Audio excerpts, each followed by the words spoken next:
சாதாரண சளியா அல்லது நெஞ்சு சளியா, நிமோனியா சளியான்னு எப்படி வித்தியாசப்படுத்துறதுன்னு கேட்குறாங்க.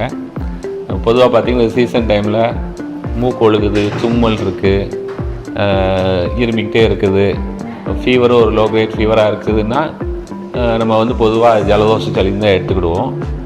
வீட்டில் பார்த்திங்கன்னா வேறு யாருக்காவது குழந்தையோட அண்ணன் தம்பிக்கோ அல்லது பெரியவங்களுக்கோ ஜலதோஷம் இருந்ததுன்னா அதை பற்றி ஒரி பண்ண வேண்டாம்.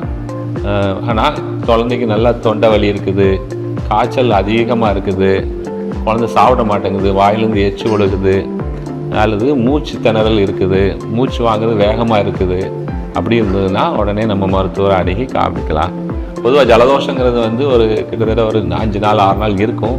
அந்த ஜலதோஷம் இருமல் ஒரு 2 வாரம் வரைக்கும் குழந்தைகளுக்கு இருக்கலாம்.